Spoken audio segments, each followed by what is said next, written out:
ए सुनीता, मला तुला एक गोष्ट सांगायची आहे. हा बोल.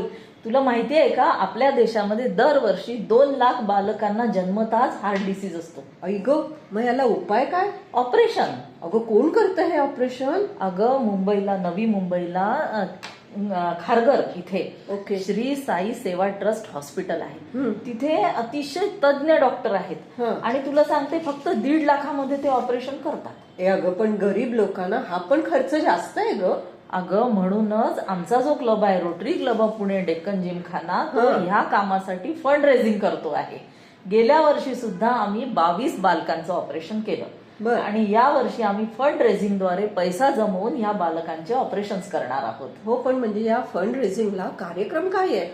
सॅम द मेंटॅलिस्ट असं या कार्यक्रमाचं नाव आहे. अगं पण काय आहे या कार्यक्रमात? अगं हा सॅम म्हणजे एकदम अवली आहे. एकदम भन्नाट कार्यक्रम करतो तो. बर. प्रेक्षकांना अक्षरशः खुर्चीला खिळवून ठेवतो. हो. इतका छान कार्यक्रम असतो तो. बर. आणि अशा प्रकारे हा आम्ही कार्यक्रम करतो आहोत. आणि तो कुठे माहितीये का तुला? सांग ना, कधी आणि कुठे, दोन्ही सांग मला. तो 14 डिसेंबरला कोरेगाव पार्क येथे जवाहरलाल नेहरू ऑडिटोरियम इथे तो कार्यक्रम आहे. बर.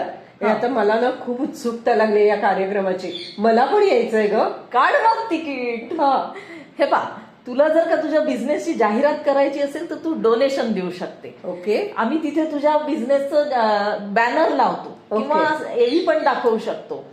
आणि शिवाय एका चांगल्या कार्यक्रमात सहभागी झाल्याचं म्हणजे एका समाजसेवी कार्यक्रमात सहभागी झाल्याचा आनंद तुम्हाला मिळू शकतो. तुम्ही सुद्धा जाहिरात द्या, डोनेशन द्या किंवा तिकीट काढा आणि एका चांगल्या कार्यक्रमात सहभागी व्हा.